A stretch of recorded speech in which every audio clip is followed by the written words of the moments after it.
After abruptly cancelling talks with the Taliban at Camp David over the weekend, the US President Donald Trump says negotiations with the insurgent group are dead. There were hopes the talks would lead to the eventual withdrawal of US troops from the country after 18 years. They're dead. They're dead. As far as I'm concerned, they're dead. They thought that they had to kill people in order to put themselves in a little better negotiating position. When they did that, they killed 12 people. One happened to be a great American soldier, a wonderful young man from Puerto Rico, families from Puerto Rico. And you can't do that. You can't do that with me. So they're dead as far as I'm concerned. And we've hit the Taliban harder in the last 4 days than they've been hit in over 10 years. So that's the way it is. Donald Trump speaking there. Now, for more on this story, we can bring in Wasim Nasser, our expert on jihadi movements. Good afternoon. Hey. There you see, Donald Trump says that these talks with the Taliban are dead. Now, is the death of this American soldier at the hands of the Taliban being used as a way to stop negotiating with the group? Well, I guess that's the trick, if I may say so, because President Trump is suffering from a lot of pressure from his own administrations. He got letters from several diplomats saying that the terms of those negotiations aren't quite right. We know that Secretary Pompeo have a disagreement with Zalmay Khalilzad, who's negotiating on behalf of the United States with the Taliban, because they are saying that it's premature to talk about retreating American troops as something before the conclusion of a peace treaty. This should be the outcome of the peace treaty, the retreat of the American soldiers, knowing that that was a campaign promise from Donald Trump to retreat American troops from Afghanistan. But what we should know that today the Taliban said that they will not stop the fight against American troops because of this latest declaration of President Trump.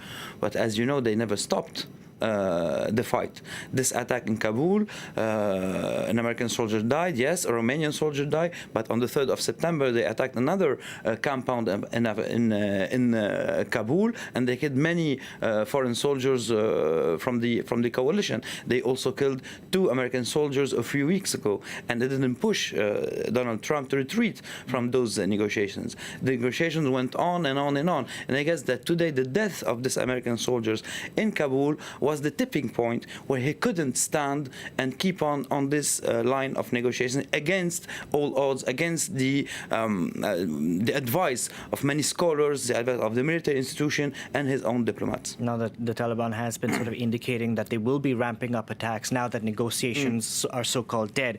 What did these negotiations, if you will, hope to achieve? Well, they would have achieved, they would have been historic for the Taliban, because the Taliban would have been able to say that they kicked out of Afghanistan 2 major forces, the Soviet Union and then the Americans. Today, they would have achieved something on the jihadi level, saying that standing fit and fighting could give a good outcome. And this is what Al-Qaeda would have used after them.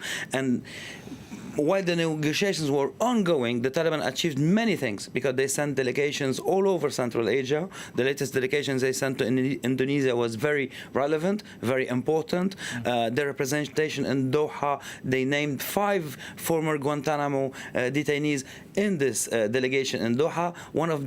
Some of the negotiators were former Guantanamo inmates. So on propaganda level, on the image level, it's very powerful what they achieved up to now. While we can see, on the other hand, that Washington or the United States, the actual administration, is just seeking a way out. Indeed. Yes, with the minimum loss possible. But it cannot be achieved this way. We had some hints about an American retreat over 135 days, saying that maybe 8,000 soldiers will stay in Afghanistan while the big part of the troops will retreat, but nothing is confirmed yet. We had also hints about the Taliban assuring the United States that they will fight terrorist organizations. And here we are talking maybe about the Islamic State, which they are really fighting now, but not for the same reasons as the American administration can imagine. Knowing also that the Taliban, who never dropped bin Laden in 2001, and they endured all this war because of this decision that they took, that Mullah Omar took at the time.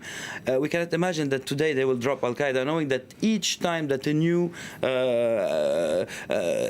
group of Al Qaeda is being created, like in the Sahel region lately, the allegiance goes to Al Qaeda Central and also to the Islamic Emirate of Afghanistan. And even the name, the Islamic Emirate of Afghanistan, the Taliban never accepted to drop it, knowing that it was one of the conditions that the American imposed on them to reopen their position in Doha. They never dropped it. They never accepted to negotiate with Kabul's government, which is a huge blow for the legal authorities in Kabul. And we see things developing, like here on the images, we are seeing that overrunning police stations in many places like Kabul, Kunduz, Baghlan, many province capitals are being attacked by the Taliban while the negotiations are ongoing. And people there, when they see the Taliban keeping on the fight, they are more keen to join the Taliban because they see the central government is losing foot. Because they were sidelining these negotiations with the United States. Now, I want to talk about the security situation on the ground in Afghanistan, because the United States,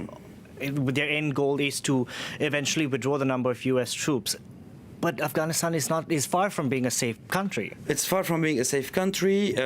Some are even saying that today the control of the Taliban is wider than in 2001, the days where Masoud was still had a force, because he was killed on the 9th of September 2001. Masoud, he controlled the north of the country, so 2 days prior to the 9/11 terrorist attacks. And just one more thing, many blamed Trump for inviting the Taliban a few hours before, or a few days before the commemoration of 9/11. So this is also on the communication level, it was maybe a mistake for Trump. So it might also explain why he ended this abruptly now. And if you look at the map here, we see all the gray zones are the zones controlled by the Taliban, the red zones are the zones contested, and the light gray are the zones controlled by the government. So 138 districts are controlled by the government, 193 are contested, and 66 are under the control of Taliban. So most of the country is either contested or controlled